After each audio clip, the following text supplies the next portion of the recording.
All right, Gene Burnett from geneburnett.com here. I'm holding a stick. It's a 3-foot oak dowel, and it's probably one of the most primitive and basic tools and weapons that people ever had was a stick. So I wanted to talk a little bit today about how to hold a stick or a bladed weapon or a tool, maybe a knife or a gun. I don't know. I don't have as much experience with those, but certainly swords and sticks.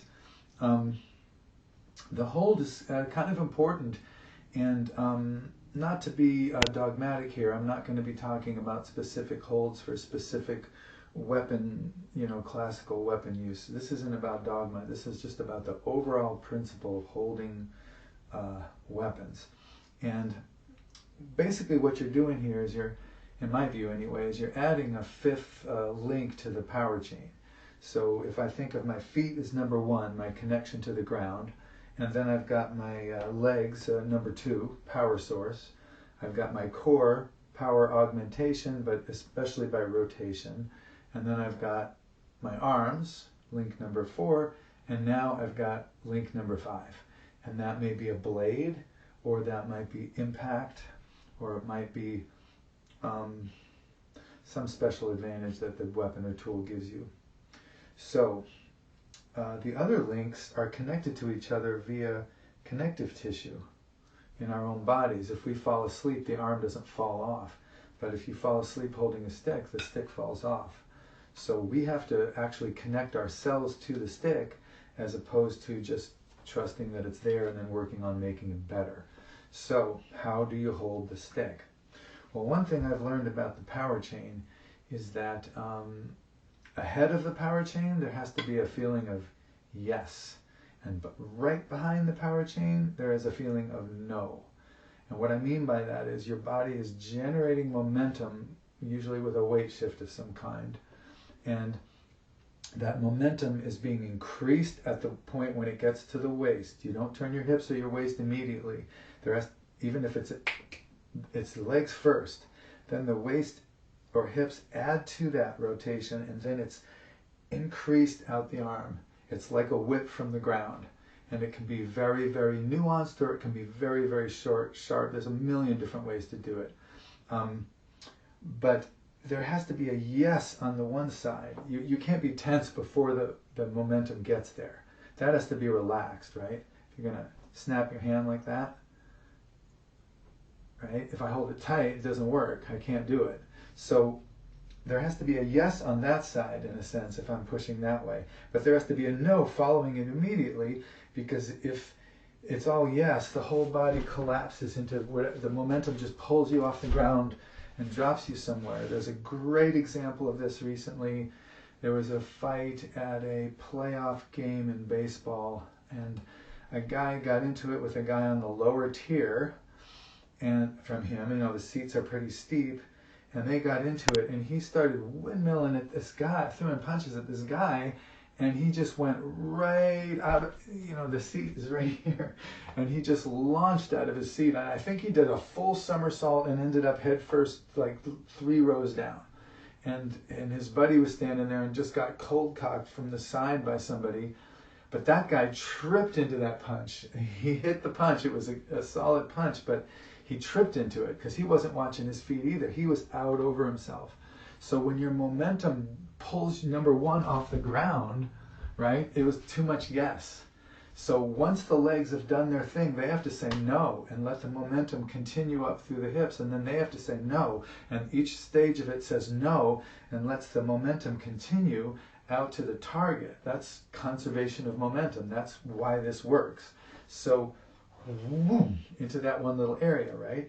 So there has to be a feeling of yes on the place where you're going. There has to be a feeling of yes followed by a feeling of no, right? If I didn't say no, that would have been, it would have just hurled me out of myself. So now you're adding the stick here. So the minute you hold the stick tight, or the weapon tight, in your hand like this, it becomes a separate object out there. It's a separate thing that I'm moving around. There's like this feeling of me moving that. And my injury risk just goes up, up, up, up, up, especially for tendonitis. I'm not a young guy. So, grabbing hold of something tight while you're moving it is really bad for your tendons. One time I was doing some odd job work. I was basically roofing, and it was cold. It was in the Midwest. It was cold, and my hands were cold, so I put some work gloves on, and I was pounding something. I don't remember what it was. Maybe it was shingles or whatever. I was pounding something on this roof, and the older experienced guy said, "Man, don't wear gloves." I said, "Why not?" He goes, "You're going to be holding the hammer too tight through the glove, and tomorrow your arm's going to be killing you." And it was just too cold. So I kept the gloves on, and he was right. My arm was killing me the next day because I'm grabbing through the glove. Whereas if you're barehanded, you don't have to hold it so tight. It's right there in your hand. But in that case, I might have got frostbite, so I opted for the glove. So you don't want to hold it too tight. Don't grab this part. So there's an element of relaxation in a good punch, and there's an element of good relaxation in a good stick movement, or a good sword movement, or a good spear movement. So how to get that relaxation into your movements is what I want to talk about. This is not about fighting, and it's not about being an effective stick or sword fighter. It's not about fighting or fighting techniques or combative anything. This is just a quality that you can work on, that you can apply to fighting, and you can apply it to punching, and you can apply it to weaponry. You can apply it to anything you want, including building birdhouse, if you're using tools. So the first thing I noticed was that people holding on too tight weren't feeling the weight of the weapon. So the first thing I have beginners do often is just hold on to the stick or the weapon they're using and just bounce in their legs, so that the bounce in the legs makes the stick do that. See, when I stop bouncing, it stops. When I start up again, it bounces. Right? As opposed to hold it tight. Hold it. I'm just holding it tight. Now hold it relaxed. Do I feel the weight of it? There. So now you feel the weight of the weapon. Right? It starts to feel a little heavy. Right? And then if you can take that basic idea without twisting your knees, like pretend there's a beach ball down there, rotate that. Right? So you're going up and you're turning your waist a little and down, and up and turn your waist a little and down. You want to do it as little as possible with your wrist, right, or your arm, right, and you certainly don't want to hold it tight. So look, I'm making that circle, right, relaxed, feels like kind of an extension of myself, right. All I'm going to do now is I'm just going to grab the weapon tight and try to keep everything else the same. See? Not pretty anymore. It also doesn't have that whipping power anymore, right? And then you can go the other way around, right? So now I'm going, for me this is clockwise. I'm looking at it and going clockwise. And this circle can be big, or it can be really small. But either way, you're stirring that circle with your legs and your core, legs and core, legs and core, right? You're trying to get that, keep that heaviness, that feeling of the bounce in it, right? So you're trying to feel the bounciness, the heaviness of the weapon, and then stir it. You're stirring around. So again, not with your wrist, not with your arm and not with your wrist, but with the whole body, from the legs coming up. I'll try to exaggerate this. Kind of like that. Right? And it can be small. You can barely do it, or it can be nice and big. And of course, you want to go both directions. So you want to go the other way as well, keeping all your other principles alive as well. So again, if you start to get stiff and you grab the stick and it's starting to do that, relax and go back to just feeling the weight. And then stir that around. You're going up and around, up and around. And if you can't figure out the mechanics, just bounce it and just loosen your joints. And feel your whole body, feeling the bounce, and just think of turning it in a circle and see if your body can't figure it out. You might be able to figure it out just by just paying attention to whatever makes that thing go in a circle like that. And notice my handle. My handle's making a circle this way too. As soon as you hold it tight, it doesn't do that anymore. See, this is exaggerated, but it's kind of like that, right? So that's one movement you can do, a very simple one. You can do it with a saber in your hand. You can do it with you can do it with a specialized tapered cane, like that, working that circle, or you can just hold the saber in your hand and do it blade up like that, or you can do it blade sideways if you want to. And it's just it's kind of a little odd with a saber, because a saber isn't really about extension to the tip on this axis, but it's kind of fun just to feel a different kind of weight out there. And if you're doing it with your arm, it'll start to hurt. Don't do it with your arm. You'll get tendonitis, man. You got to use your whole body to do this, right? And it, of course, works with a double-edged sword. This is a movement from. Ooh, look at that! Woo! Hypnotize you. These movements are built into the sword, the double-edged sword form. These flowers, they call them, I think, this little curvy. But the idea is to make that circle with your body, not holding the weapon tight. And if you do that, concentrate on not holding the weapon tight and making that a circle, it will start to conform to your will, and that circle will get smoother and smoother and smoother. But you got to do hundreds and hundreds of them. But it's a quality that you definitely want when you're holding a weapon or when you're holding a tool. You want to feel as though it's a relaxed hold. It's firm, but it's relaxed, right? Now, another circle you can do that's also great is you feel the weight of it, right? And then tip it to one side. I'm going to do the easy circle first. I'm tipping it towards my back foot, and I'm drawing a circle this way.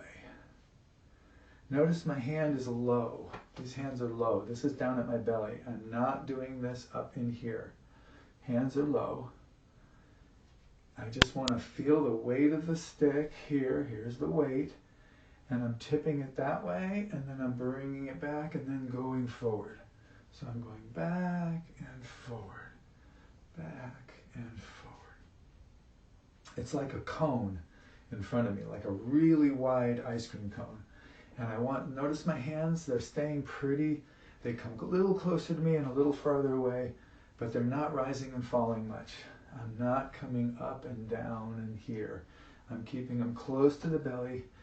And if this was a blade, I might be protecting myself from your blade and then coming back with a cut. But I'm really thinking about the quality more than the technique or whatever. I'm thinking just soft circles that my body is making. See, my body is making this. The stick is coming along. The other direction is a little bit harder because you have to kind of get your head out of the way or you're going to pow. So you got to kind of do that. It's a little more along the lines of something like that. But in this drill, we're just reversing it. So we just have to lean back. This is a lean, not an arch. So when I go back, I'm not doing this. I'm tucking my hips and just leaning back. I can talk because my back's not arched. If I arch my back, I can't talk. So it's like that, right? So you've got this circle, and then you've got this circle. And they both can be just played with easily indoors. This is just a stick. You don't need a special fancy weapon, but if you happen to have a next step up from a stick, might be, I don't know, this wooden double-edged sword. Here's that circle here, going forward and then bringing it back here. And then here's that circle here. And here's that circle here, right? So concentrating on those qualities of softness and relaxation, I find really helpful in teaching stick. We have a little stick Tai Chi form in our system. It's not really about stick fighting. It can't even come close to comparing with like the Filipino stick fighting arts or people out there doing real life stick fighting. This is just a way to work on Tai Chi principles of balance and coordination and healthy distribution of impact and generating force and stuff like that. It's a way to do it, you know, a way to basically use a weapon for your health. And so each weapon has its own qualities, and you have to extend yourself into the weapon to meet those qualities. So it's good for you, but or at least it's good for me. But those qualities, those soft qualities there, really help express power as well as the defensive side of this stuff. So in our system, we have this little, we have a partner stick form that my teacher Andy adapted from a partner Aikido Joe form, staff form. It's been changed over to cane, and then we have a solo cane form that my teacher's teacher, Master Chung Da Chen, put together. So we have a solo cane form and we have a partner cane form, and I usually teach the partner cane form first because I want people to feel the potential of how it's actually used as a weapon, and then when you do the solo, you've already paired up a little bit and have some sense of it as a weapon, its function. So anyway, one thing that is really fun to do is you, let's say you have a weapon form. Maybe it's a sword form, maybe it's a stick form, maybe it's a saber form, and you feel like you want to put a little bit more of this, you know, having the thing be a part of your body, like just an extension of yourself. You want it to feel relaxed and comfortable and not like a hard object in your hand, right? You want it to feel part of you, right? That kind of feeling. So, and you think, oh, this exercise would be good. This would be fun to do, this little bounce thing, and then making it into a circle or doing it this way. Just working on that quality. Something I did the other day with one of my students is we just went through our partner form. We do the partner form as a solo form as well as a partner form. So you go through it as a solo form, and when you do that, you find places where, let me put it to you this way. Here's the first few movements of the form. You bow, you step forward and you bring this forward to the stomach, you step up and you come to a strike to the side of the head. They evade that and come for your wrist, so you pull this back to protect your wrist, and then you swing for their head, okay? So if that was the case, right, that's your form, those 4 moves. So I'm going to start with this, and I'm just doing that circle this way. And then when I get here, I'm just going to do that first movement of my form, and then I'm going to go right back to that circle again and get that soft feeling there. And then the next movement is this, bam! And then I'm going to go back to that circle again, and then I'm just going to reverse it to protect my wrist, and then I'm going to go back to that circle again. And then I'm going to protect my wrist again, and then shoot for the head, and then I'm going to reverse it, or not reverse it, but continue it into the circle. So you work your way through your whole form with each movement coming out of just the neutral circling. So you're trying to put this quality of the neutral circling into the form, so that the form isn't this robotic set thing that you're doing, you know, static position to static position, which isn't bad. It isn't a bad way to practice at all. And holding the stick tight in a serious, tight, gnarly situation might be one of the best things you could do.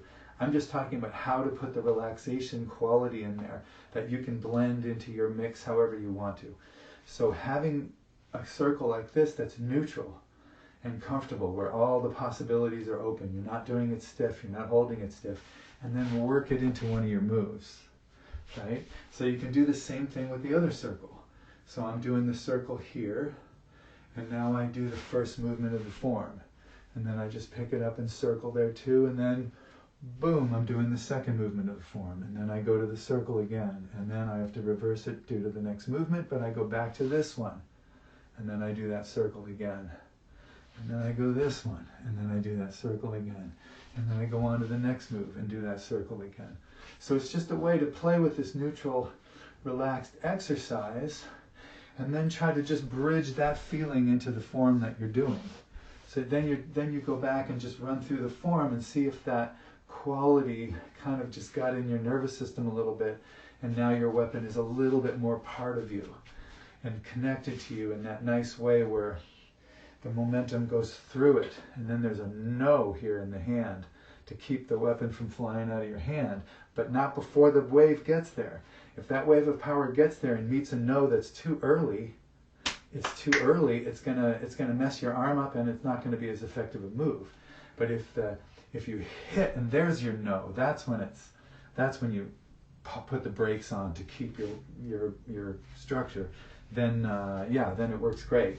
Otherwise, you hurt yourself. And most of the time, we're somewhere in between, and we're learning. And this is just one thing that's really, really helped. Is this feeling of looseness and softness in the wrist, and feeling the weight of the weapon, feeling and steering that into circles, both that way and this way, and then using that to go right into the movements that I'm doing the movements that I'm doing with whatever weapon I'm working with. So I hope that helped.